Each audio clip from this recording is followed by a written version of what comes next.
باب الامامہ الجماعۃ سنۃ مؤکدۃ لقولہ علیہ السلام الجماعۃ من سنن الہدی لا یتخلف عنها الا منافق واولی الناس بالامامۃ اعلمهم بالسنہ وعن ابی یوسف رحمہ اللہ اقرأهم لأن القراءة لا بد منها والحاجة الى العلم اذا نابت نائبۃ۔ باب الامامت، اس باب میں امامت سے متعلقہ مسائل ذکر ہوں گے۔ فرماتے ہیں الجماعت سنت مؤکدۃ، جماعت جو ہے وہ سنت مؤکدہ ہے بھائی، سنت مؤکدہ ہے، جبکہ بعض نے اس کو واجب لکھا بھائی، واجب لکھا، تو کہتے ہیں جماعت جو ہے سنت مؤکدہ ہے لقولہ علیہ السلام، بوجہ حضور علیہ السلام کے اس قول کے کہ الجماعت من سنن الہدی، کہ جماعت کس میں سے ہے؟ سنن ہدا میں سے ہے۔ یاد رکھیے حضور علیہ السلام سے کے اقوال و افعال جو ہیں وہ دو قسم کے ہیں، کچھ کو سنن ہدا کہتے ہیں، سمجھ میں، اور کچھ کو سنن زوائد کہتے ہیں۔ سنن ہدا حضور صلی اللہ علیہ وسلم کا وہ فعل جو حضور علیہ السلام نے جس کو کیا ہو بطور عبادت کے، اسے کیا کہتے ہیں؟ سنن ہدا۔ اور وہ فعل جسے حضور علیہ السلام نے بطور عادت کے کیا ہو اسے سنن زوائد کہتے ہیں، انہیں سنن زوائد کہتے ہیں۔ تو سنن ہدا وہی جو تعریف آپ پہلے سنت کی پڑھ چکے ہیں بھائی، وہ سنت ہے بھائی۔ سنت کسے کہتے تھے؟ آپ نے کیا پڑھا تھا کہ حضور علیہ السلام کا وہ طریقہ جس کو حضور علیہ السلام نے کیا ہو اور کبھی کبھار اس کو ترک بھی کر دیا ہو، جس پر حضور صلی اللہ علیہ وسلم نے پابندی فرمائی لیکن کبھی کبھار اس کو کیا کر دیا؟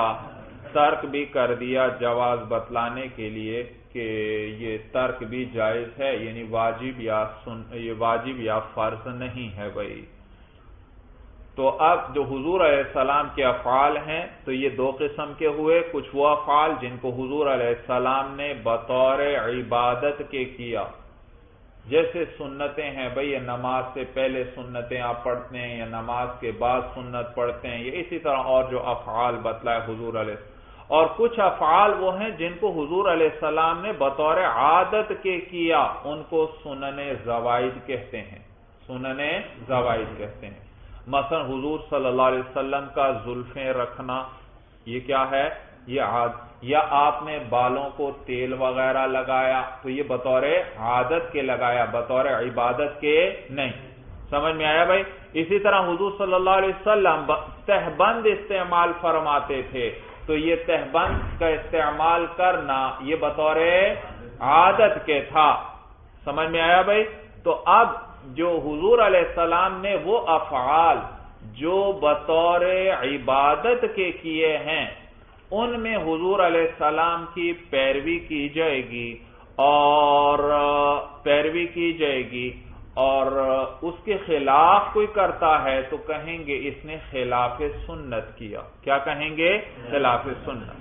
اور جو افعال حضور علیہ السلام سے بطور عادت کے ثابت ہیں ان میں بھی کوئی اگر حضور صلی اللہ علیہ وسلم کی پیروی کرتا ہے تو بڑی اچھی بات ہے اور اللہ کی طرف سے اس کو بڑی خیر کی توفیق ملی ہے، لیکن اس کے اندر دوسروں پر طعن کرنا یا ان پر اعتراض کرنا یہ صحیح نہیں ہے بھائی، یعنی اس میں شدت کرنا صحیح۔ ہاں اگر کوئی عمل کرتا ہے اچھی بات ہے، حضور صلی اللہ علیہ وسلم کے طریقے کو اپناتا ہے، ان کی عادت کو اپناتا ہے، لیکن اگر کوئی ایسا نہیں کرتا تو بھی اس میں کوئی حرج نہیں، کیونکہ حضور صلی اللہ علیہ وسلم نے وہ فعل بطور عادت کے کیا، بطور عبادت کے نہیں کیا بھائی، نہیں کیا۔ تو لہذا سنن زوائد کے اندر اگر کوئی حضور صلی اللہ علیہ وسلم کے فعل کی عادت کا اتباع نہیں کرتا تو وہاں پھر آپ یہ نہیں کہیں گے یہ خلاف سنت کر رہا ہے، بلکہ خلاف سنت کا لفظ کہاں استعمال کریں گے؟ خلاف سنت کوئی معمولی لفظ نہیں ہے بھائی، ایک بڑی بات آپ ایک دوسرے سے کہہ رہے ہیں کہ آپ خلاف سنت کر رہے ہیں، یعنی حضور علیہ السلام کی سنت کے خلاف کر رہے ہیں، تو یہ صرف کہاں پر استعمال ہوگا؟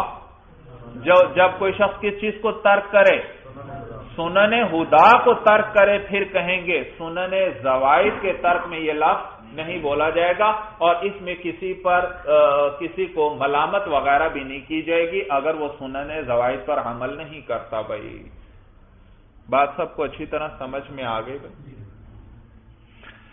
تو یہ دلیل ذکر ہو رہی ہے کہ جماعت جو ہے سنت مؤکدہ ہے، لقولہ علیہ السلام، بوجہ حضور علیہ السلام کے اس قول کے کہ الجماعت من سنن الہدا، کہ جماعت جو ہے سنن ہدا میں سے ہے، لا يتخلف عنها الا منافق، اس سے پیچھے نہیں رہتا مگر منافق ہی، وَأَوْلَى النَّاسِ بِالْإِمَامَةِ أَعْلَمُهُمْ بِالسُّنَّةِ۔ اب آگے یہ بیان کر رہے ہیں کہ کون امامت کے زیادہ لائق ہے، کس کو امامت کے لیے آگے کرنا چاہیے، تو بتلا رہے ہیں وَأَوْلَى النَّاسِ بِالْإِمَامَةِ أَعْلَمُهُمْ بِالسُّنَّةِ، اور لوگوں میں سے زیادہ لائق امامت کے وہ شخص ہے جو أعلمهم بالسنة، جو زیادہ جاننے والا ہے سنت کو۔ لوگوں میں امامت کے زیادہ لائق کون شخص ہے؟ جو سنت کو زیادہ جاننے والا ہے، سنت کو زیادہ جاننے والا ہے۔ تو سنت کو زیادہ جاننے والے سے مراد ہے جو احکام شرعیہ کو جاننے، پورے طور پر جاننے والا ہے، ان کو زیادہ جاننے والا ہے۔ تو سمجھ میں آیا بھائی؟ احکام شرعیہ کو جو زیادہ جاننے والا ہے، اس لیے کیونکہ دین سارا سنت ہی کا نام ہے، یہ ساری چیزیں حضور صلی اللہ علیہ وسلم سے ثابت ہیں، چاہے فرض ہے، چاہے واجب ہے، چاہے سنت ہے، چاہے مستحبات ہیں، یہ سب کس سے ثابت ہیں؟ سنت سے، حضور علیہ السلام سے ہی ثابت ہیں۔ تو یہاں سنت کو جاننے والے سے مراد جو احکام شریعت کو زیادہ جاننے والا ہے، یعنی وہ حضور صلی اللہ علیہ وسلم کے بتلائے ہوئے طریقے کو جو زیادہ جاننے والا ہے۔ اور حضور صلی اللہ علیہ وسلم کے بتلائے ہوئے طریقے میں فرائض ہیں یا نہیں ہیں؟ فرائض بھی ہیں، واجبات بھی ہیں، سنتیں بھی ہیں، مستحبات بھی ہیں۔ سمجھ میں آیا بھائی؟ اسی طرح حرام سے بچنا بھی ہے، مکروہات سے بچنا وغیرہ، یہ سب چیزیں آ گئی اس کے اندر بھائی، تو سارا دین اس کے اندر آ گیا۔ تو عالم بالسنت سے کیا مراد ہے؟ تو جو احکام شریعت کو زیادہ جاننے والا ہے۔ تو سنت سے مراد حضور صلی اللہ علیہ وسلم کا طریقہ ہے، وہ سنت مراد نہیں جو واجب اور فرض کے مقابلے میں آتی ہے۔ بھئی احکام شریعت آپ نے پڑھا ہے 5-6 قسم پر ہیں، کچھ کو فرض کہتے ہیں، کچھ کو واجب کہتے ہیں، کچھ کو سنت کہتے ہیں، کچھ کو مستحب کہتے ہیں، کچھ حرام ہے، کچھ چیزوں کا کرنا حرام ہے، کچھ چیزوں کا کرنا مکروہ تحریمی ہے، کچھ چیزوں کا کرنا مکروہ تنزیہی ہے۔ تو مختلف ان میں سے ایک سنت بھی ہے، اور یہ کس کے مقابلے میں؟ فرض اور واجب وغیرہ کے مقابلے میں ہے۔ تو وہ سنت یہاں نہیں مراد، بلکہ سنت سے کیا مراد ہے؟ حضور صلی اللہ علیہ وسلم کا بتلایا ہوا طریقہ۔ تو حضور صلی اللہ علیہ وسلم کے بتلائے ہوئے طریقے کو جو زیادہ جاننے والا ہے، اور اس کے اندر پھر سارا دین آ گیا، تمام مسائل آ گئے، یعنی احکام شرعیہ کو جو زیادہ جاننے والا ہے۔ وعن ابی یوسف رحمہ اللہ اقرأہم، اور امام ابو یوسف رحمہ اللہ سے روایت ہے کہ لوگوں میں زیادہ لائق امامت کے اقرأہم، جو ان میں زیادہ بڑا قاری ہے بھائی، جو قرآن کے حروف کو اچھی طرح ادا کر سکتا ہے، اور ان کا اچھی طرح تلفظ، صفات وغیرہ ہر چیز کا زیادہ جاننے والا ہے، اچھی طرح ادا کرنے والا ہے۔ تو امام ابو یوسف رحمہ اللہ فرماتے ہیں، کہتے ہیں اس لیے کیونکہ قرات جو ہے اس کی نماز میں ضرورت ہے، ہر نماز میں قرات فرض ہے، تو قرات تو کرنی ہی پڑے گی، تو قرات نماز کے لیے ضروری ہے، جبکہ باقی مسائل کا جاننا ان کی تو ضرورت کبھی کبھار پیش آئے گی، اگر نماز میں مثلا بھول جائے یا کوئی غلطی ہو جائے یا کوئی واقعہ پیش آ جائے، پھر باقی مسائل کی ضرورت پیش آئے گی. ویسے مسائل کی ضرورت پیش نہیں آئے گی لیکن قرات کی تو ہر نماز کے اندر ضرورت ہے, تو لہذا جو زیادہ بڑا قاری ہے وہ اس کو کیا کیا جائے گا, امامت کے لیے مقدم کیا جائے گا.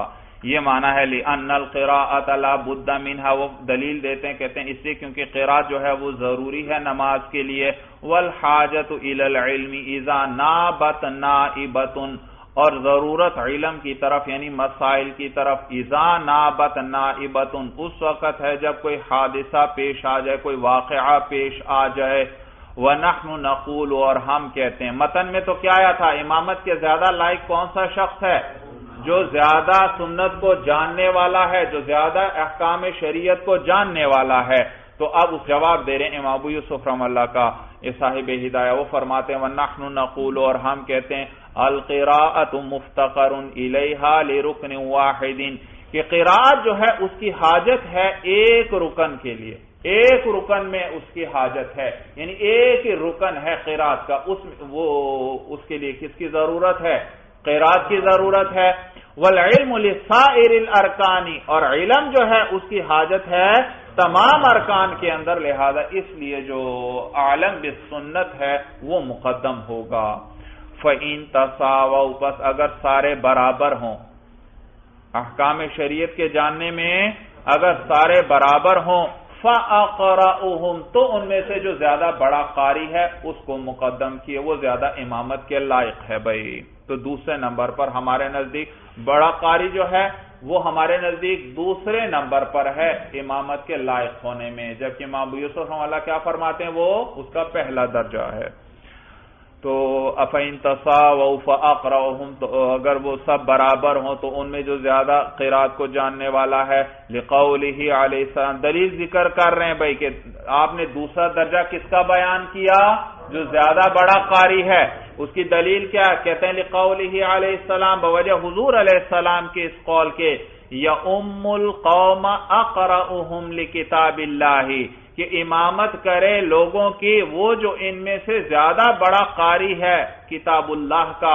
فَإِن كَانُوا سَوَاءً, پس اگر وہ برابر ہوں, فَأَعْلَمُهُمْ بِالسُّنَّةِ, تو کون امامت کروائے, جو سنت کو زیادہ جاننے والا ہے.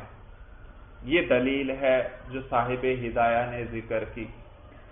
اوپر متن میں کیا آیا تھا, پہلا درجہ کس کا, جو عالم بالسنت ہے. دوسرا درجہ کس کا, جو ان میں سے اقرأ ہے, جو بڑا قاری ہے, جو بڑا قاری. اور دلیل صاحب ہدایہ کیا ذکر فرما رہے ہیں, حدیث میں پہلے درجے پر میں اقرأ کا ذکر ہے اور عالم بالسنت کا دوسرے درجے میں ذکر ہے, دوسرے درجے میں.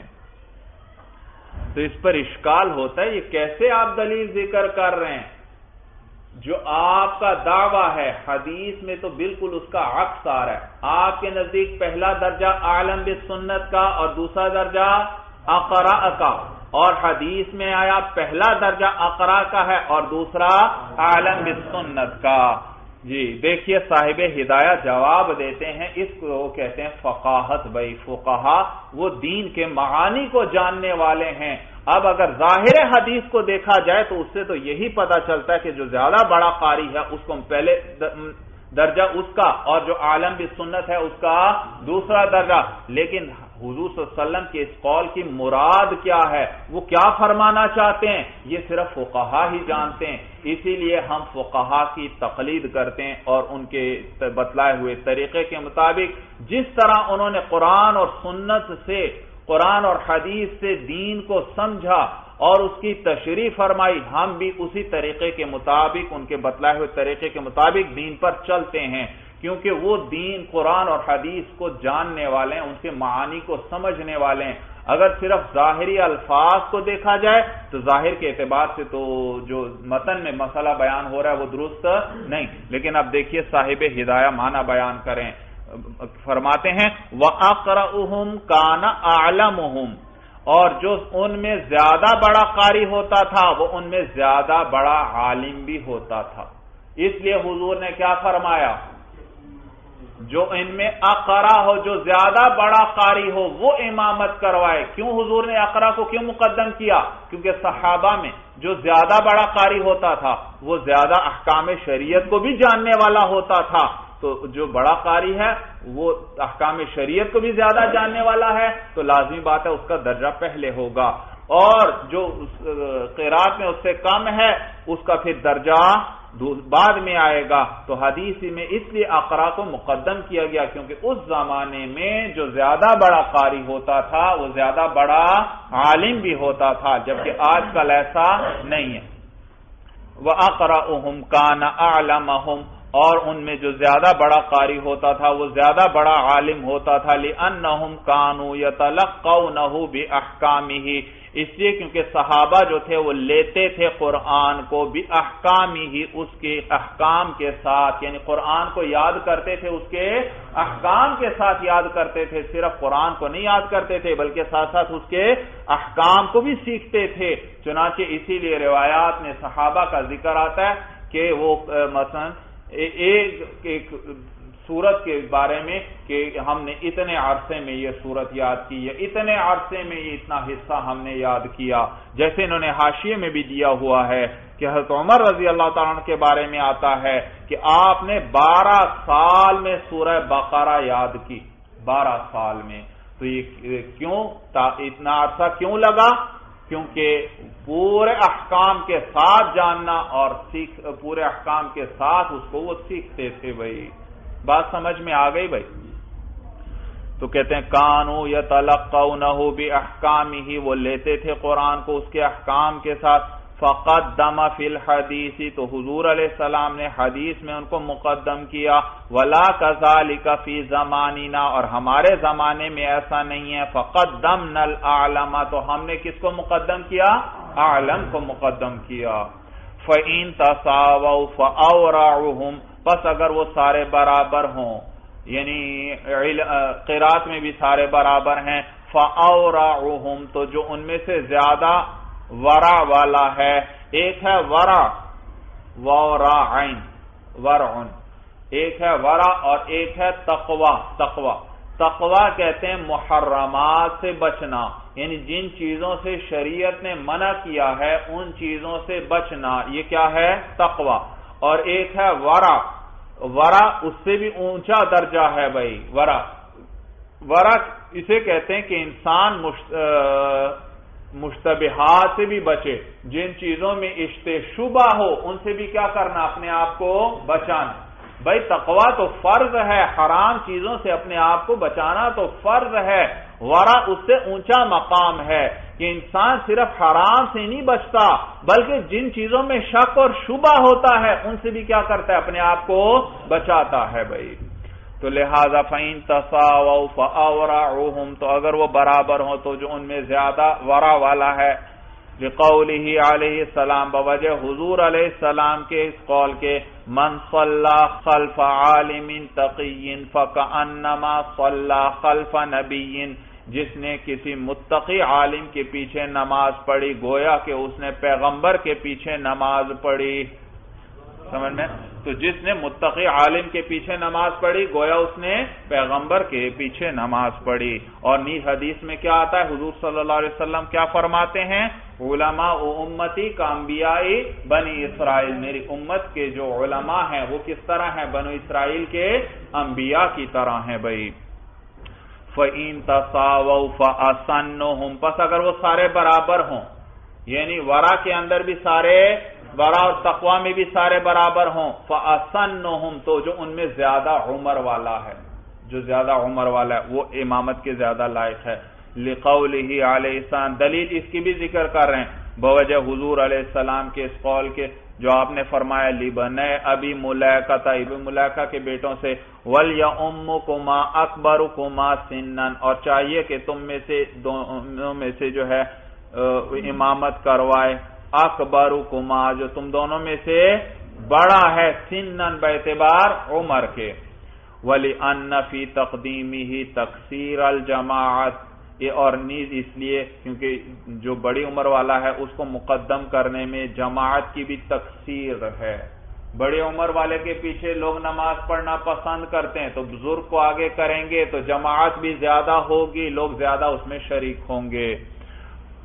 وَيُكْرَهُ تَقْدِيمُ الْعَبْدِ، اس کے بعد آگے ذکر نہیں کیا بھائی زیادہ لائق امامت کے، جو سنت کو یعنی حکام شریعت کو زیادہ جاننے والا ہے، اگر اس میں سارے برابر ہیں تو جو زیادہ بڑا قاری ہے ان میں، اگر اس میں برابر ہیں تو جو ان میں زیادہ متقی ہے، اگر اس میں بھی برابر ہیں تو پھر جو ان میں عمر میں بڑا ہے، اگر عمر میں بھی سارے برابر ہوں تو کہتے ہیں پھر ان میں سے جس کے اخلاق اچھے ہوں اس کو مقدم کیا جائے گا، پھر اگر اس میں بھی برابر ہوں سارے تو پھر جس کا حسب اونچا ہے، بڑے خاندان والا ہے، اس کو مقدم کیا جائے گا، سمجھے؟ پھر اگر اس میں بھی برابر ہوں تو کہتے ہیں ان میں سے پھر جو حسن و جمال میں زیادہ ہو اس کو آگے کیا جائے گا، اس لیے کیونکہ کیا بنایا جا رہا ہے، امام مقرر کیا جا رہا ہے، اس کو تمام صفات میں باقیوں سے بڑھ کر ہونا چاہیے بھائی۔ تو کہتے ہیں وَيُكْرَهُ تَقْدِيمُ الْعَبْدِ، اور مکروہ ہے غلام کو آگے کرنا، لِأَنَّهُ لَا يَتَفَرَّغُ لِلتَّعَلُّمِ، اس لیے کیونکہ وہ تعلیم کے لیے، سیکھنے کے لیے فارغ نہیں ہوتا۔ بھائی غلام کو آگے مقدم کرنا امامت کے لیے یہ مکروہ ہے، اس لیے کیونکہ غلام تو کام کاج میں، خدمت میں مشغول رہتا ہے، اس کے لیے تعلیم کے مواقع کم ہوتے ہیں، سیکھنے کے مواقع کم ہوتے ہیں، اس لیے اس کو آگے نہ کیا جائے۔ اور نیز اس لیے بھی کیونکہ لوگ بھی اس کے پیچھے نماز پڑھنے میں ناگواری محسوس کریں گے۔ والاعرابی، اور اسی طرح مکروہ ہے دیہاتی کو آگے کرنا امامت کے لیے، لأن الغالب فیہم الجہل، اس لیے کیونکہ دیہاتیوں کے اندر جہالت غالب ہوتی ہے۔ بھائی دیہاتی ہے، دیہات میں سادہ زندگی گزارتے ہیں تو زیادہ چیزوں وغیرہ کا علم نہیں ہوتا، ان میں جہالت غالب ہوتی ہے، اس لیے اس کو بھی آگے مقدم کرنا مکروہ ہے بھائی، اور نیز اس لیے کیونکہ لوگ بھی اس کے پیچھے نماز پڑھنے میں ناگواری محسوس کریں گے۔ والفاسق، اور اسی طرح فاسق کو مقدم کرنا بھی مکروہ ہے، لأنه لا يهتم لأمر دینه، اس لیے کیونکہ وہ اہتمام نہیں کرتا اپنے دین کے معاملے کا، اپنے دین کے معاملے کا اہتمام نہیں کرتا، یعنی اس کا خیال نہیں کرتا، اس کی پرواہ نہیں کرتا، گناہ وغیرہ کرتا رہتا ہے، تو جب وہ عام دین کے امور میں خیال نہیں رکھتا تو امامت جیسی بڑی ذمہ داری اس کو کیسے سونپی جائے بھائی۔ اور نیز وہی دلیل سب کے لیے، لوگ بھی اس کے پیچھے نماز پڑھنے میں ناگواری محسوس کریں گے۔ والاعمى، اور اسی طرح اندھا جو ہے اس کو بھی آگے کرنا یہ مکروہ ہے بھائی، اس کی کیا وجہ؟ کہتے ہیں لِأَنَّهُ لَا يَتَوَقَّى النَّجَاسَةَ، اس لیے کیونکہ یہ نجاست سے نہیں بچتا، یا یوں کہیں اس لیے کیونکہ یہ نجاست سے نہیں بچ سکتا، کیونکہ یہ تو بیچارہ نابینا ہے، اس کو تو پتہ ہی نہیں چلتا، نجاست کہیں لگ بھی جائے اس کو پتہ نہیں چلے گا، تو لہذا اس لیے اس کو آگے کرنا مکروہ ہے۔ وَوَلَدِ الزِّنَا، اور اسی طرح وہ ولد الزنا کو بھی نماز پڑھانے کے لیے، امامت کے لیے آگے کرنا مکروہ ہے۔ ولد الزنا وہ شخص جو زنا سے پیدا ہوا ہے، اس کو بھی آگے کرنا مکروہ ہے۔ کیوں؟ کہتے ہیں لِأَنَّهُ لَيْسَ لَهُ أَبٌ يُشْفِقُهُ، اس لیے کیونکہ اس کا کوئی باپ نہیں جو اس پر کیا کرتا، شفقت کرتا، اس کو ادب سکھاتا، تعلیم دیتا وغیرہ بھائی۔ فَيَغْلِبُ عَلَيْهِ الْجَهْلُ، تو اس پر کیا غالب ہوگا؟ جہل غالب ہوگا۔ وَلِأَنَّ فِي تَقْدِيمِ هَؤُلَاءِ تَنْفِيرَ الْجَمَاعَةِ فَيُكْرَهُ، اور نیز اس لیے کیونکہ ان کو آگے کرنے میں جماعت کو نفرت دلانا ہے، فَيُكْرَهُ، تو لہذا مکروہ ہوگا۔ بھئی یہ سب کے لیے ایک اکٹھی علت ذکر کر دی، ویسے ہر ایک کی الگ الگ وجہ بھی بیان کر دی، اور اب یہ سب کی اکٹھی وجہ بھی بیان کر دی کہ یہ وجہ بھی ہے کہ ان لوگوں کو جن کو ہم نے اوپر ذکر کیا، یعنی یہ جو غلام ہے، یہ دیہاتی ہے یا فاسق ہے یا اعمى ہے یا ولد الزنا ہے، اس کے اندر جماعت کو بھی نفرت دلانا ہے۔ لوگ کیا کرتے ہیں، اس سے لوگ ناگواری محسوس کریں گے اور جماعت کم ہو جائے گی، لوگ پھر آئیں گے نہیں بھائی، بات سمجھ میں آ گئی؟ یہ معنی ولی ان فی تقدیم ہؤلاء تنفیر الجماعت، اور اس لیے کیونکہ ان کو آگے کرنے میں جماعت کو نفرت دلانا ہے، فیکرہ تو مکروہ ہوگا، وَإِن تَقَدَّمُوا جَازَ، اور اگر یہ لوگ آگے ہو گئے جاز تو پھر جائز ہے، یعنی نماز پڑھائیں گے تو نماز ہو جائے گی، لقولہ علیہ السلام، بوجہ حضور علیہ السلام کے اس قول کے، صلو خلف کل بر و فاجر، پڑھو تم نماز ہر نیک اور بد کے پیچھے، ہر نیک و بد کے پیچھے کیا کرو، نماز پڑھو، یعنی ان کے پیچھے نماز پڑھی جائے تو نماز ہو جائے گی بھائی۔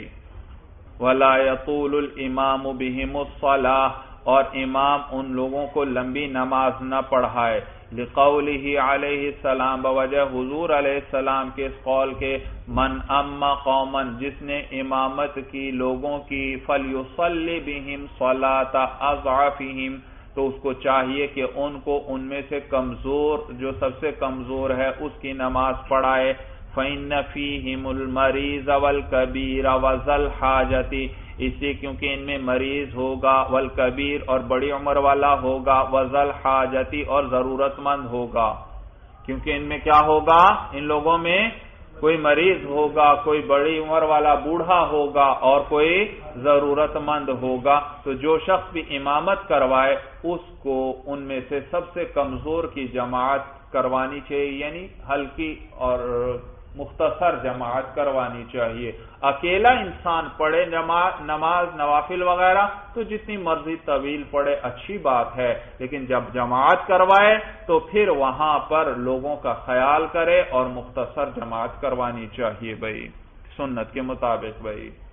وَيُكْرَهُ لِلنِّسَاءِ أَن يُصَلِّينَ وَحْدَهُنَّ الْجَمَاعَةَ، تو مکروہ ہے عورتوں کے لیے ان یصلین وحدہن الجماعہ، کہ وہ اکیلی جماعت کروائیں بھائی، اکیلی جماعت سے نماز پڑھیں، لأنہا لا تخلو عن ارتکاب محرم، اس لیے کیونکہ یہ خالی نہیں ہے حرام کے ارتکاب سے، محرم سے مراد حرام نہیں ہے، اس سے مراد مکروہ تحریمی ہے، محرم یعنی جس کو منع کیا گیا ہے، جس سے تو مکروہ تحریمی بھی حرام کے قریب ہے، اس لیے کیونکہ یہ ان کی جماعت جو ہے وہ ارتکاب محرم سے خالی نہیں، یعنی اس میں مکروہ تحریمی، دو مکروہ تحریمی میں سے ایک ضرور پایا جائے گا، اس لیے کیونکہ جب اکیلی جماعت کروائیں گی تو ان کی جو امام ہے وہ یا تو آگے کھڑی ہوگی یا پہلی صف کے اندر ہی کھڑی ہوگی بیچ میں،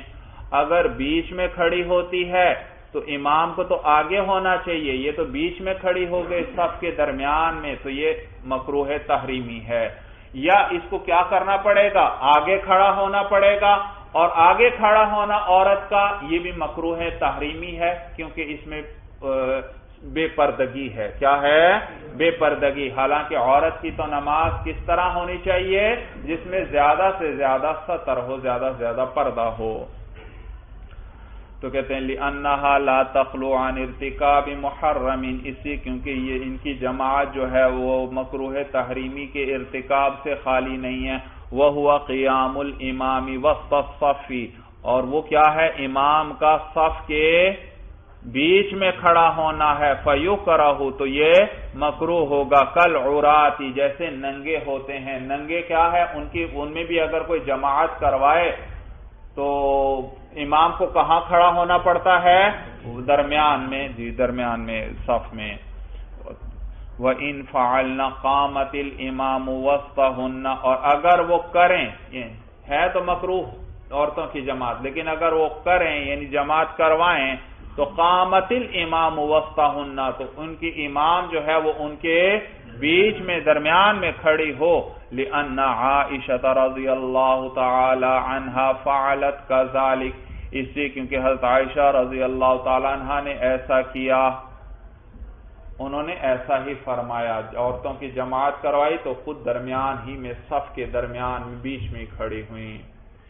اب اشکال ہوتا ہے کہ حضرت عائشہ رضی اللہ تعالی عنہا نے جب یہ فعل کیا ہے تو اس کو مکروہ کیسے قرار دیا کہ عورتیں اکیلی جماعت کروائیں گی تو ان کا اکیلے جماعت کروانا مکروہ ہے؟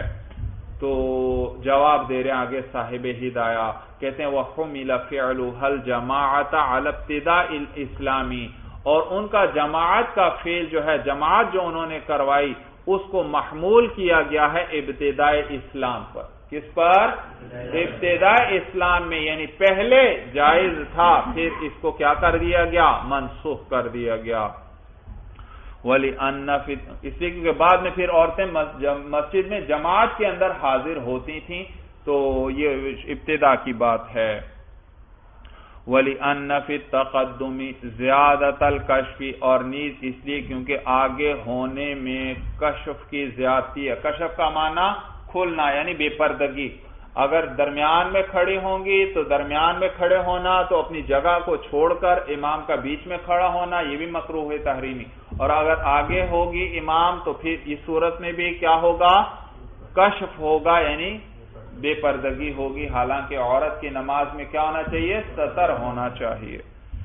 وَمَنْ صَلَّى مَعَ وَاحِدٍ أَقَامَهُ عَنْ يَمِينِهِ، اور جس شخص نے نماز پڑھی ایک کے ساتھ تو کھڑا کرے اس کو اپنی دائیں طرف۔ بھئی اب صرف دو آدمی جماعت کے ساتھ نماز پڑھنا چاہتے ہیں، ایک امام بنے گا اور ایک مقتدی، تو مقتدی کو کہاں کھڑا ہونا چاہیے؟ اس امام کے دائیں جانب کھڑا ہونا چاہیے۔ لحدیث ابن عباس رضی اللہ تعالی عنہما، بوجہ ابن عباس رضی اللہ تعالی عنہما کی حدیث کی وجہ سے، فَإِنَّهُ عَلَيْهِ السَّلَامُ صَلَّى بِهِ، پس حضور صلی اللہ علیہ وسلم نے ان کو نماز پڑھائی، وَأَقَامَهُ عَنْ يَمِينِهِ، اور ان کو کھڑا کیا اپنے دائیں طرف، ان کو اپنے دائیں طرف کھڑا کیا۔ یہ روایات میں آتا ہے حضرت ابن عباس رضی اللہ تعالیٰ عنہ حضور صلی اللہ علیہ وسلم نماز پڑھنے لگے، یہ بھی ساتھ شریک ہوئے اور بائیں طرف کھڑے ہو گئے۔ کہاں کھڑے ہو گئے؟ بائیں طرف کھڑے ہو گئے۔ چھوٹے تھے تو حضور علیہ السلام نے ان کو کان سے پکڑ کر دائیں طرف ان کو لے آئے بھائی، تو ان کو دائیں طرف کھڑا کیا۔ معلوم ہوا کہ جب ایک مقتدی ہو اس کو کس طرف کھڑا کرنا چاہیے؟ دائیں طرف کھڑا کرنا چاہیے بھائی۔ تو دیکھیے یہاں پر حدیث میں آیا صلی بہ، صلی کے ساتھ با آئی بھائی، با، اور یاد رکھیے جب صلی کے ساتھ با آئے تو پھر اس کا معنی نماز پڑھنے کے نہیں بلکہ نماز پڑھانا ہے۔ کیا معنی ہے؟ تو یہ با متعدی بنانے کے لیے آتی ہے، اور جس پر یہ با داخل ہوگی وہ مقتدی ہوگا۔ دوسرا ہے نماز پڑھانے والا، اور جس پر با داخل کی اس کو، مثلا آپ کہنا چاہتے ہیں میں نے زید کو نماز پڑھائی، تو کیا کہیں گے؟ صلیت بزید، صلیت بزید، میں نے زید کو نماز پڑھائی۔ ولا يتأخر عن الامام، اور وہ امام سے پیچھے نہ ہو۔ بھئی ایک شخص ہے تو امام اس کو کہاں کھڑا کرے؟ اپنے دائیں طرف کھڑا کرے، اور وہ امام سے پیچھے نہ ہو، یعنی پچھلی صف میں نہیں کھڑا ہوگا بلکہ دائیں طرف کھڑا ہوگا اس کے ساتھ ہی۔ وعن محمد رحمہ اللہ، اور امام محمد رحمہ اللہ سے روایت ہے کہ انہ یضع اصابعہ عند عاقب الامام، عاقب کہتے ہیں ایڑی کو، ایڑی، اور امام محمد رحمہ اللہ سے روایت ہے کہ وہ رکھے گا اپنی انگلیاں امام کی ایڑی کے پاس۔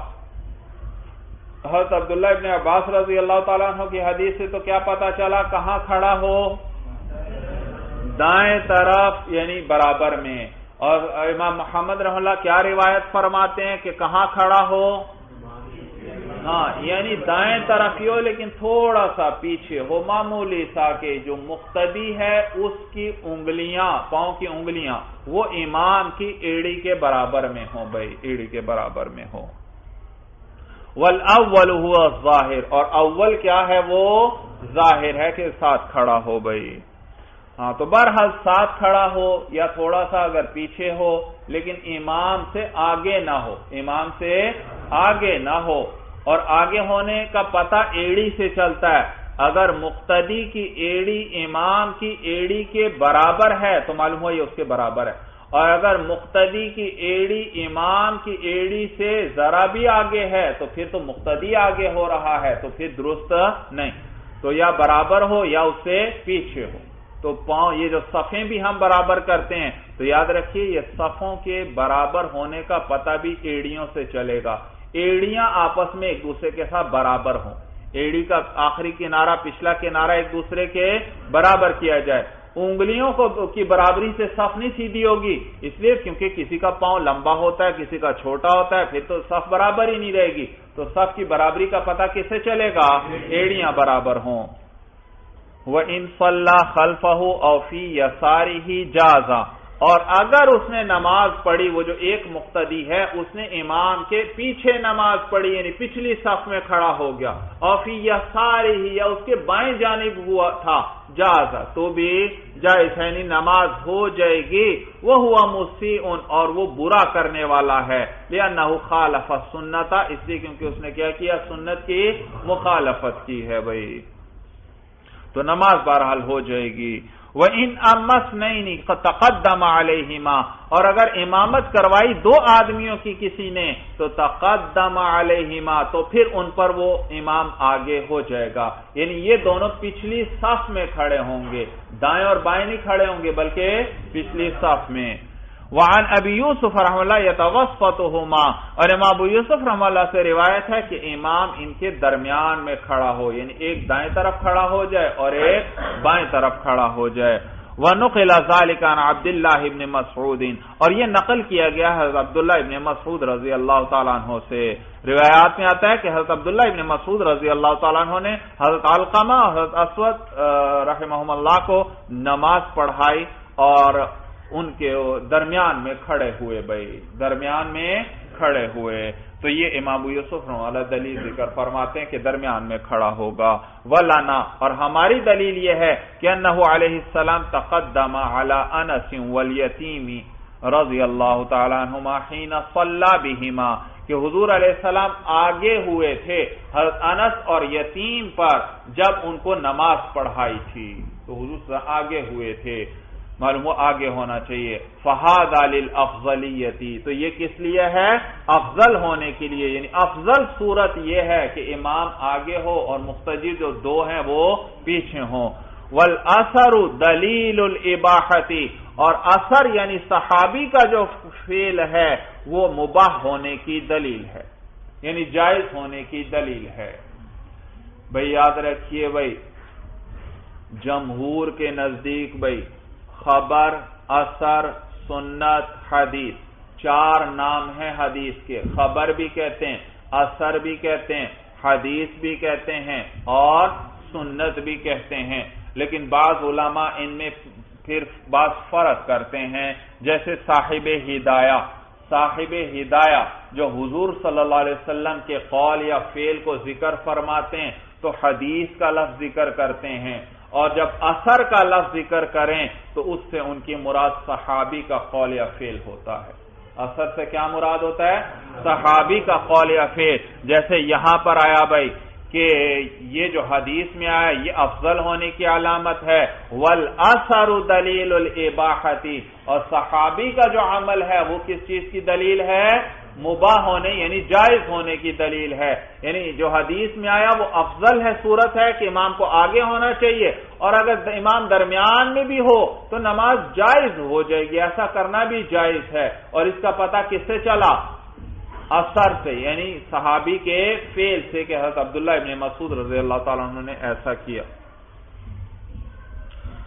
وَلَا يَجُوزُ لِلرِّجَالِ أَن يَقْتَدُوا بِامْرَأَةٍ أَوْ صَبِيٍّ، اور جائز نہیں ہے مردوں کے لیے کہ وہ اقتداء کریں عورت کی یا بچے کی، یعنی عورت یا بچے کو امام بنائیں اور مرد پیچھے ہو، یہ جائز نہیں. اما المرأة، باقی عورت جو ہے فلقولہ علیہ السلام، تو وہ حضور علیہ السلام کے اس قول کی وجہ سے اخروہن من حیث اخرہن اللہ، کہ ان عورتوں کو مؤخر کرو، پیچھے کرو، من حیث اخرہن اللہ، جہاں ان کو اللہ نے مؤخر کیا ہے، جہاں ان کو اللہ نے مؤخر فرمایا ہے تم بھی ان کو کیا کرو؟ ان کو مؤخر کرو، پیچھے کرو. اور تو کوئی مقام نہیں. معلوم ہوا یہ کس کے بارے میں بات ہو رہی ہے؟ نماز کے بارے میں، کہ اس میں اللہ نے ان کو مؤخر فرمایا کہ وہ پیچھے ہوں. بھائی بات سمجھ میں آ گئی؟ تو عورتیں پیچھے کھڑی ہوں گی. اور بعضوں نے کہا کہ حیث تعلیل کے لیے بھی یہاں ہو. بھائی حیث کا ایک معنی تو ہے جگہ، مکان، تو حیث جگہ کے معنی میں بھی استعمال ہوتا ہے. تو پہلا ترجمہ کیا ہوا؟ آخروہن من حیث آخرہن، ان کو مؤخر کرو، من حیث جس جگہ پر، یعنی جہاں پر اللہ نے ان کو مؤخر فرمایا ہے، اور وہ کیا ہے؟ معلوم ہوا نماز ہی ہے بھائی، نماز ہی ہے. اور بعضوں نے کہا حیث تعلیل کے لیے بھائی کہ یعنی علت بیان کی جا رہی ہے، ان کو عورتوں کو مؤخر کرو کیونکہ اللہ نے ان کو مؤخر فرمایا ہے، اور اللہ نے عورتوں کو مؤخر فرمایا ہے، مردوں کو عورتوں پر فضیلت حاصل ہے. چنانچہ آپ اسی لیے دیکھتے ہیں احکام شریعت کے اندر پڑھتے ہیں کہ 2 عورتوں کی گواہی ایک مرد کے برابر ہے. 2 عورتوں کی گواہی ایک، معلوم مرد کو فضیلت ہے. اسی طرح وراثت کے مسئلے کے اندر دیکھ لیں، بھائی اور بہن ہوں تو بھائی کو بہن سے دگنا حصہ ملتا ہے، معلوم ہوا ہے مرد کو اللہ نے فضیلت دی ہے. اسی طرح عورت کے لیے قوم کی امیر بننا وغیرہ یہ درست نہیں ہے بھائی. تو ان سب سے پتہ چلا کہ اللہ نے ان کو مؤخر فرمایا ہے، تو لہذا نماز میں بھی ان کو کیا، ان کا مقام مردوں کے بعد ہوگا، تو یہ مردوں کے پیچھے ہوں گئی. فلا يجوز تقدیمها، تو ان کو مقدم کرنا جائز نہیں ہے. وَأَمَّا الصَّبِيُّ فَلِأَنَّهُ مُتَنَفِّلٌ فَلَا يَجُوزُ اقْتِدَاءُ الْمُفْتَرِضِ بِهِ. اچھا بھائی، عورت کی اقتداء تو درست نہیں، بچے کی اقتداء کیوں نہیں درست؟ اس کو امام بنانا کیوں نہیں صحیح؟ کہتے ہیں باقی بچہ جو ہے فَلِأَنَّهُ مُتَنَفِّلٌ، کیونکہ وہ تو نفل پڑھنے والا ہے. بھائی بچے پر تو نماز فرض ہی نہیں، بچے پر تو نماز فرض ہی نہیں ہے، تو لہذا بچے کی نماز کیا ہوئی؟ نفل ہوئی. اور دوسرا شخص کیا پڑھ رہا ہے؟ اس کے پیچھے فرض پڑھنا چاہتا ہے، تو بچے کی نماز نفل ہے، اور یہ جو مقتدی ہے اس کی نماز فرض ہے. اور امام کی جو جماعت ہوتی ہے وہ شامل ہوتی ہے مقتدی کی جماعت کو، یعنی مقتدی کی نماز امام کی نماز کے اندر داخل ہوتی ہے، اس کی نماز میں داخل ہوتی ہے. یعنی یوں کہیں امام کی نماز مقتدیوں کی نماز کو اٹھائے ہوئے ہے، ان کو اپنے اندر سموئے ہوئے ہے، اپنے اندر لیے ہوئے ہے. تو اگر وہ قوی ہوگی تو اس کے اندر ضعیف آ جائے گا، لیکن اگر وہ ضعیف ہے تو ضعیف تو قوی چیز کو نہیں اٹھا سکتی بھائی. تو بچہ ہوا نفل پڑھنے والا اور مقتدی ہوا فرض پڑھنے والا، تو لہذا یہ اقتداء صحیح نہیں ہوگی، کیونکہ اس صورت میں ضعیف پر قوی کی بنا کرنا، قوی کی بنیاد رکھنا لازم آئے گا، اور ضعیف پر قوی کی بنیاد نہیں رکھی جاتی، بلکہ قوی پر ضعیف کی بنیاد رکھی جاتی ہے بھائی. دلیل سمجھ میں آئی بھائی؟ اس پر آپ کے ذہن میں اشکال آئے گا. اچھا اگر نفل پڑھنا چاہتے ہیں، کیا پڑھنا چاہتے ہیں؟ نفل. اب تو بچے کی نماز تو نفل ہے، ٹھیک ہے، تو پیچھے جو امام جو مقتدی ہے وہ بھی تو نفل پڑھنا چاہتا ہے، تو اس صورت میں پھر اقتداء صحیح ہونی چاہیے، بچے کے پیچھے نماز درست ہونی چاہیے. تو یہ مسئلہ بھی آگے ذکر کریں گے بھائی کہ صحیح قول کے مطابق اس صورت میں بھی اقتداء صحیح نہیں. بچہ نفل پڑھ رہا ہے اور جو مقتدی ہے وہ بھی کس میں شریک ہے؟ ساتھ، وہ بھی نفل پڑھ رہا ہے، نفل کی نیت سے ساتھ شامل ہوا ہے، تو بھی اقتداء صحیح نہیں. اس لیے کیونکہ آپ نے پڑھا ہے نفل ہیں جب تک شروع نہیں کیے، لیکن جب شروع کر دیے تو وہ کیا بن گئے؟ واجب بن گئے. تو پیچھے جو مقتدی ہے اس نے جیسے ہی نفل شروع کیے کیا بن گئے؟ وہ تو واجب بن جائیں گے. اور بچے پر اگر وہ نفلوں کو فاسد بھی کر دے اس پر ان کی قضا نہیں، بچے پر ان کی قضا نہیں. تو اس صورت میں بھی وہی خرابی لازم آئے گی کہ کیا کرنا پڑے گا؟ ضعیف پر قوی کی بنیاد رکھنا لازم آئے گا، اور یہ تو صحیح نہیں. تو کہتے ہیں وَأَمَّا الصَّبِيُّ فَلِأَنَّهُ مُتَنَفِّلٌ فَلَا يَجُوزُ اقْتِدَاءُ الْمُفْتَرِضِ بِهِ. اور باقی بچہ جو ہے تو وہ تو نفل پڑھنے والا ہے، لہذا جائز نہیں ہے کہ اس کی اقتداء کرے فرض پڑھنے والا.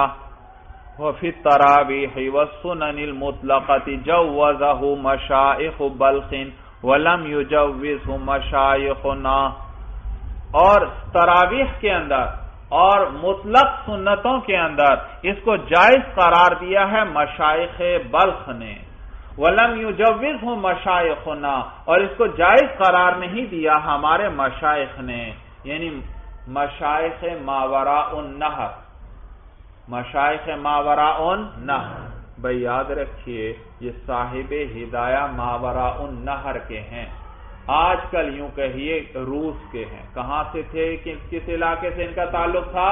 روس۔ بھئی یہ جو افغانستان کا مغربی روس کی طرف کا جو کنارہ ہے، یہ آخری کنارہ اور اسی طرح آگے روس کا جو حصہ ہے یہ ہے ماوراء النہر۔ یہ بخارا، سمرقند، یہ اس علاقے میں تھے اور یہ عجیب علم خیز علاقہ تھا۔ جتنے بڑے بڑے علماء کو دیکھیں قدیم اکثر اس علاقے کے ہیں۔ امام بخاری اس علاقے کے ہیں، امام ترمذی اس علاقے کے ہیں، صاحب ہدایہ اس علاقے کے ہیں وغیرہ، بڑے بڑے جبال، امام ترمذی ہیں وہ اس علاقے کے ہیں، بڑے بڑے جو جبال العلوم ہیں وہ اس علاقے کے ہیں۔ اور اب اللہ نے وہ برکات جو ہیں وہ سرزمین ہند میں منتقل فرما دی ہیں۔ اب آپ دیکھیں علماء دیوبند کو دیکھ لیں کہ ان سے اللہ دین کی خدمات لے رہے ہیں اور وہ برکات ان کی طرف اللہ نے منتقل فرما دی ہیں، اور علماء دیوبند نے دین کی اتنی خدمت کی، اتنا کام ان سے اللہ نے لیا کہ انسان حیران رہتا ہے کہ یہ کیسے مبارک اور پیارے لوگ ہیں۔ بھائی کیسے مبارک، سمجھ میں آیا؟ بڑے بڑے علماء اور اتنی دین کی خدمت کی اور دین کی ایسی وضاحت۔ مولانا اشرف علی تھانوی رحمہ اللہ کو دیکھ لیجئے بھائی، کیسی دین کی عجیب ان کو اللہ نے ملکہ دیا، اتنی زیادہ تصانیف کی اور پھر اتنی مقبولیت اللہ نے ان کو نصیب فرمائی۔ کوئی شخص کہہ دے آپ کو کہ مولانا اشرف علی تھانوی رحمہ اللہ نے یوں فرمایا ہے تو آپ فوراً تسلیم کر لیتے ہیں کہ اچھا اگر انہوں نے لکھا ہے تو مسئلہ ایسا ہی ہوگا۔ دیکھو کتنا اعتماد ہے کہ ان کا قول آ جاتا ہے تو پھر آپ کو مزید تحقیق کی ضرورت نہیں بھائی، سمجھ؟ تو یہ علامہ انور شاہ کشمیری رحمہ اللہ ہیں، اسی طرح بلکہ دین کے ہر شعبے کے اندر علماء دیوبند کی خدمات ہیں بھائی، چاہے سیاست میں دیکھ لیں، چاہے جہاد کے اندر دیکھ لیں، چاہے ختم نبوت کے اندر دیکھ لیں، چاہے تبلیغ کے میدان میں دیکھ لیں، چاہے مدارس کے میدان میں دیکھ لیں، تعلیم کے اندر دیکھ لیں، ہر شعبے کے اندر علماء دیوبند سے اللہ دین کا کام لے رہے ہیں بھائی۔ سمجھ میں آیا بھائی؟ اور الحمدللہ ثم الحمدللہ کہ اللہ تعالیٰ نے ہمیں بھی ان اہل حق میں سے پیدا فرمایا اور ہمیں پیدائشی طور پر ہی اللہ نے یہ عقیدہ نصیب فرما دیا جو علماء دیوبند کا ہے بھائی، ورنہ عقیدے کو کون بدلتا ہے بھائی؟ آپ خود دیکھ لیں، کھلی نشانیاں سامنے آ جاتی ہیں، کھلی نشانیاں، پھر بھی لوگ اپنے عقیدے کو نہیں چھوڑتے۔ سمجھ میں آیا بھائی؟ اور پھر کتنی نشانیاں ابھی قریب میں آپ نے دیکھا، قریب میں مولانا احمد علی لاہوری رحمہ اللہ کی قبر سے خوشبو جاری ہوئی، میرے والد حضرت مولانا محمد موسیٰ روحانی بازی رحمہ اللہ ان کی قبر سے اللہ نے خوشبو جاری فرمائی، غازی عبد الرشید جو لال مسجد کے اندر شہید جن کو کیا گیا ان کی قبر سے اللہ نے خوشبو جاری فرمائی، مولانا عبداللہ رحمہ اللہ اسلام آباد میں جن کو شہید کیا گیا ان کی قبر سے اللہ نے خوشبو جاری فرمائی، اور اسی طرح کتنے علماء قریب کے سالوں میں آپ دیکھ لیں کن کی قبروں سے کسی کے خون سے خوشبو آ رہی ہے۔ اب یہ کتنی کھلی نشانیاں ہیں، کتنی کھلی نشان، اور یہ جو قبروں سے خوشبو آتی ہے، میں نے تو اپنے والد صاحب کی قبر سے خوشبو آئی اس کا مشاہدہ کیا، یہ نہیں کہ قبر کے پاس آپ کھڑے ہوتے ہیں پھر خوشبو آتی ہے، نہیں، پورا علاقہ معطر ہوتا ہے، پورا علاقہ۔ اب والد صاحب کی قبر میانی قبرستان میں ہے اور یہ حالانکہ ایشیا کا سب سے قدیم ترین قبرستانوں میں سے ہے اور کتنا ہی بڑا ہے، اب پھیلا ہوا ہے ارد گرد آبادی، تو جب والد صاحب کی قبر سے خوشبو شروع ہوئی تو پورا قبرستان اور اس کے ارد گرد کی جتنی آبادی ہے ان ساروں کی فضا ہر وقت معطر رہتی تھی، ہر وقت معطر ہے. یہ نہیں کہ صرف قبر کے پاس خوشبو، نہیں، وہ سارا علاقہ معطر ہوتا ہے. اور جب تک خوشبو ہے وہ سارا علاقہ دن رات خوشبو سے معطر ہوتا ہے. حتیٰ کہ وہاں بیچ میں سے جو گاڑیاں گزرتی، بھائی گاڑیاں سڑک گزر رہی ہے وہاں، تو جو گاڑی بھی گزر رہی ہے اگر شیشے کھلے ہوتے واضح گزرنے والے کو فوراً ہی تیز خوشبو کے جھونکے واضح محسوس ہوتے تھے. جیسے غازی عبدالرشید رحمہ اللہ جن کو شہید کیا گیا، ان کی قبر سے خوشبو آئی، تو یہ نہیں صرف قبر کے پاس خوشبو تھی بلکہ کئی بستیوں تک وہ خوشبو پھیلی ہوئی تھی. ساری فضا ہر وقت معطر ہے، ہر وقت معطر. بلکہ والد صاحب کی قبر کے پاس تو یہ بھی مشاہدہ کیا کہ وہاں کوئی شخص اگر 15-20 منٹ یا آدھا گھنٹہ گزار لیتا تھا تو اس کے پورے کپڑے معطر ہو جاتے اور کئی کئی دن تک وہ جہاں جاتا اس کے کپڑوں سے خوشبو آتی رہتی. لوگ اس سے پوچھتے بھئی یہ کون سی خوشبو لگائی ہوئی ہے؟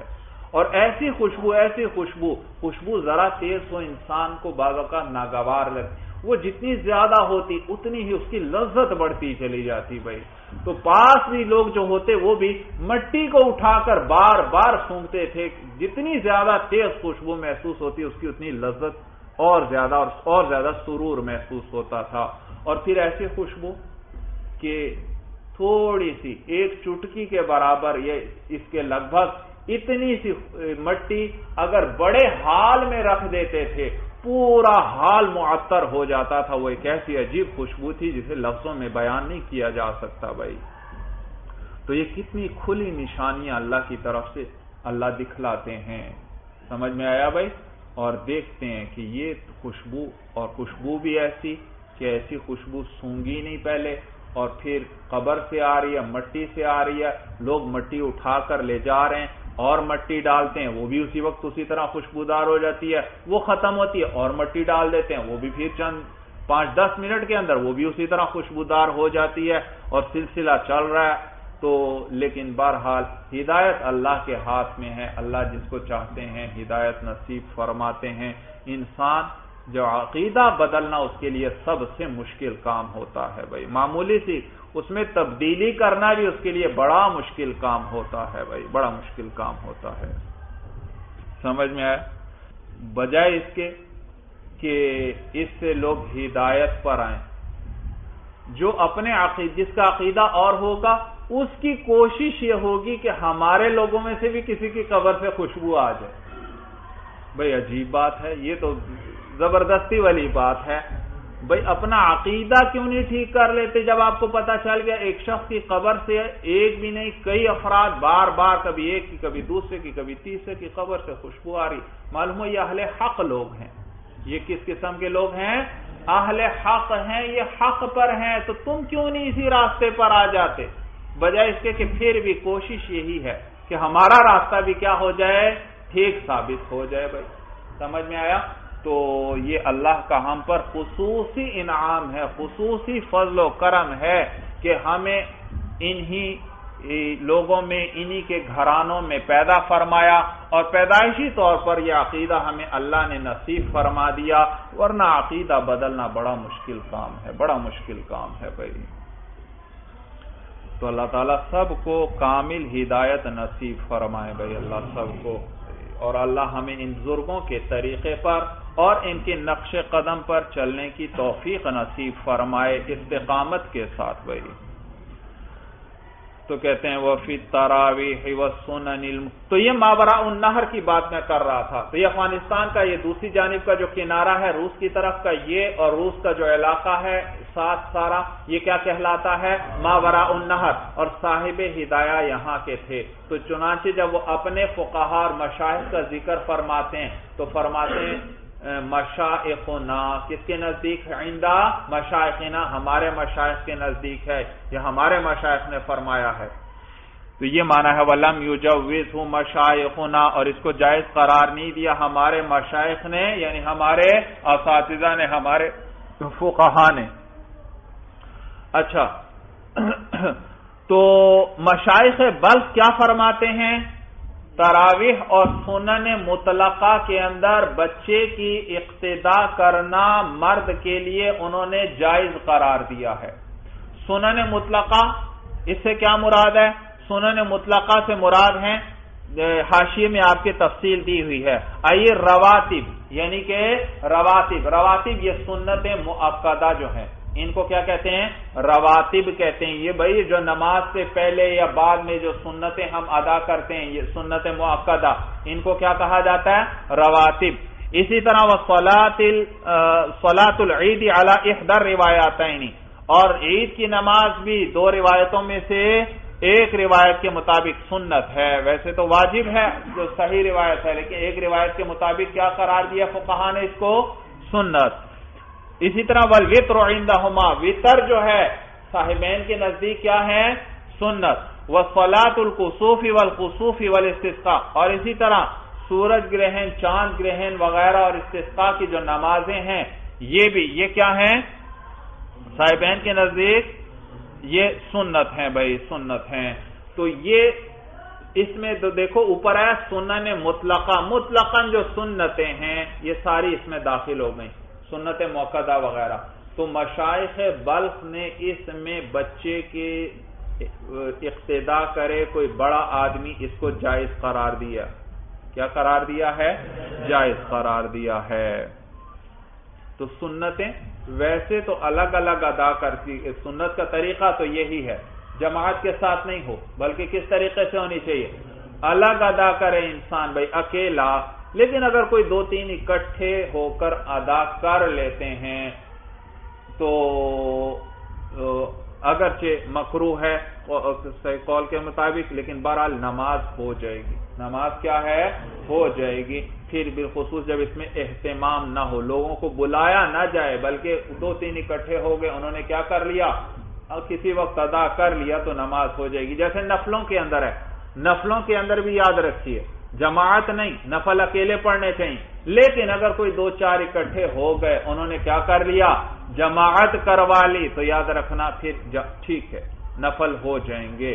اور اس صورت میں کراہت بھی نہیں، جبکہ اس کو وہ اپنا طریقہ ہی نہ بنا لیں۔ سمجھ میں آیا بھائی؟ ہاں، تو کبھی ہو گئے اکٹھے اور اکٹھے پڑھ لیے تو پھر ٹھیک ہے طریقہ، اور اس صورت میں کراہت بھی نہیں ہے۔ لیکن اگر وہ باقاعدہ جمع ہوتے ہیں یا پڑھتے ہیں اس طرح نوافل کو جماعت کے ساتھ، تو یہ مکروہ تحریمی ہے ہمارے نزدیک صحیح قول کے مطابق بھائی۔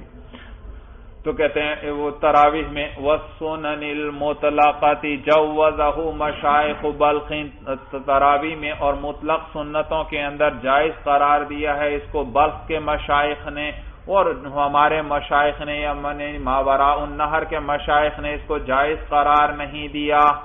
وَمِنْهُمْ مَنْ حَقَّقَ الْخِلَافَ فِي النَّفْلِ الْمُطْلَقِ بَيْنَ أَبِي يُوسُفَ وَمُحَمَّدٍ رَحِمَهُمَ اللَّهُ تَعَالَى، اور ان میں سے بعضوں نے تو اختلاف کو ثابت کیا ہے نفل مطلق کے اندر بھی امام ابو یوسف اور امام محمد کے درمیان۔ بھائی تراویح اور سنتوں کے اندر تو اختلاف ہے، سمجھ میں آیا بھائی؟ اور کہتے ہیں بعضوں نے نفل مطلق یعنی غیر موقت نفل جو ہیں، جو کسی بھی وقت پڑھے جائیں، یہ غیر موقت نفلوں کے اندر ان میں بھی اختلاف کو ثابت کیا ہے۔ کس کے درمیان ہے؟ امام ابو یوسف اور امام محمد رحمہ اللہ کے یعنی انہوں نے اس میں بھی اختلاف کیا ہے نفل مطلق میں، یعنی وہ نفل جو کسی وقت کے ساتھ مقید نہیں، وقت کے ساتھ مقید۔ والمختار، آگے صاحب ہدایہ بتلا رہے ہیں کہ اور مختار اور پسندیدہ قول یہ ہے کہ انہ لا یجوز فی الصلوات کلھا، کہ یہ جائز نہیں ہے تمام نمازوں میں ہی، چاہے سنت ہو چاہے نفل ہو، ان سب کے اندر بچے کو امام بنانا جائز نہیں۔ لأن نفل الصبی دون نفل البالغ، اس لیے کیونکہ بچے کے جو نفل ہیں وہ بالغ کے نفل سے کم تر ہیں۔ حیث لا یلزمہ القضاء بالافساد بالاجماع، کیونکہ بچے پر قضا لازم نہیں ہوتی اس کو فاسد کرنے سے بالاجماع۔ اگر وہ نفلوں کو کیا کر دے؟ فاسد کر، درمیان میں نفل توڑ دیتا ہے تو اس پر قضا نہیں، لیکن اگر کوئی بڑا نفل کو توڑ دے گا اس پر قضا ہے، تو معلوم ہوا بچے کے نفل بھی ضعیف ہوئے اور بالغ کے نفل قوی ہوئے، تو ضعیف پر قوی کی بنیاد نہیں رکھی جا سکتی. اور ولا یبنى القوی علی الضعیف، اور بنیاد نہیں رکھی جاتی قوی کی ضعیف پر. بخلاف المظنون، بخلاف کس کے؟ مظنون کے. لأنہ مجتہد فی، اس لیے کیونکہ وہ مجتہد فی ہے، اس میں اجتہاد کی گنجائش ہے. بھائی مظنون یہ ہے، توجہ سے سننا بھائی، مظنون ایک آدمی ہے نماز پڑھ رہا ہے، مثلا ظہر کی نماز پڑھ رہا ہے اور آخری قاعدے پر بیٹھا، نماز مکمل ہو گئی، لیکن اس کے بھول گیا، وہ سمجھا شاید میں نے ابھی صرف 2 رکعت پڑھی ہیں، وہ پھر کھڑا ہو گیا. اب یہ جو اگلے 2 رکعتیں ہیں یہ پڑھتا ہے، یہ نفل ہوں گی. یہ کیا ہوں گی؟ نفل. اور یہ شخص یہ نفل جو پڑھ رہا ہے کس وجہ سے پڑھ رہا ہے؟ اپنے غلط گمان کی وجہ سے، اپنے گمان کی وجہ سے پڑھ رہا ہے. تو یہ شخص ہوا ظان. ظن کس کو کہتے ہیں؟ گمان کو. ظان کا کیا معنی؟ گمان کرنے والا. اور یہ نفل جو پڑھ رہا ہے یہ ہوئے مظنون، جن کا اس نے کیا کیا ہے؟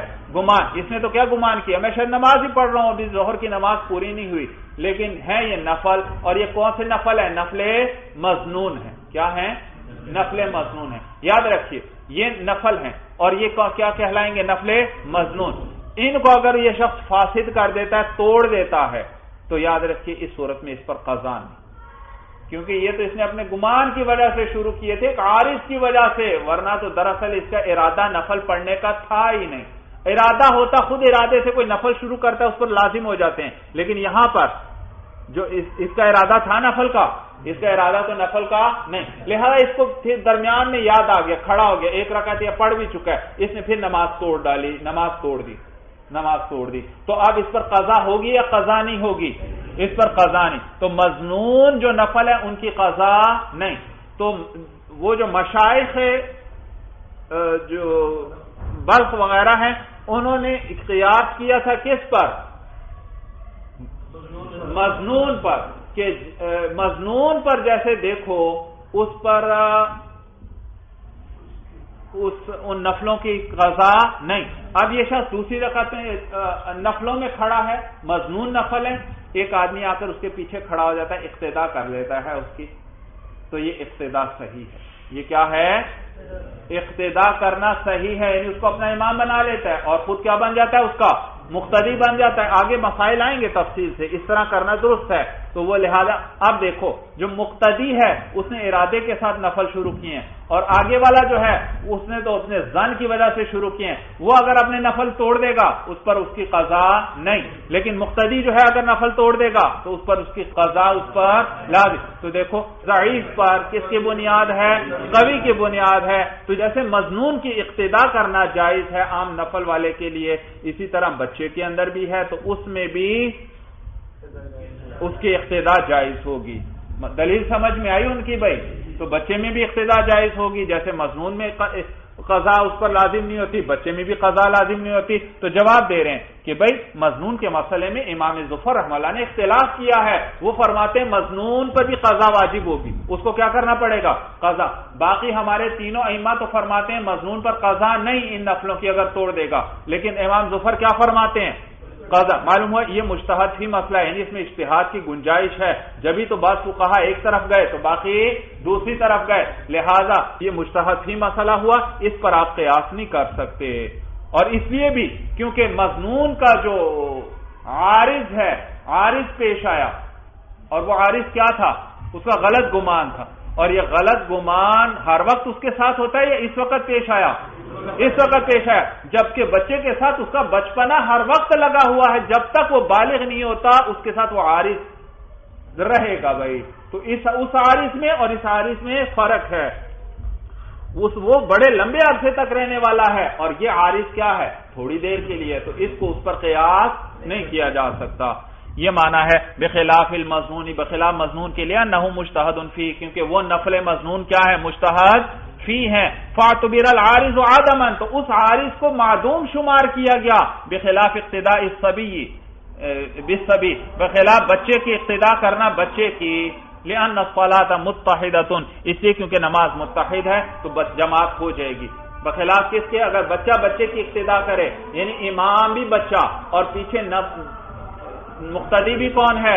بچہ ہے، پھر نماز صحیح ہو جائے گی، کیونکہ دونوں کی نماز متحد ہے، ایک جیسی ہے بالکل بھائی، تو پھر نماز ہو جائے گی۔ یہ معنی ہے لأن الصلاة متحدۃ، کیونکہ نماز متحد ہے بھائی۔ چلیے بس بھائی، ھذا هو المرام، واللہ اعلم بحقیقت الکلام۔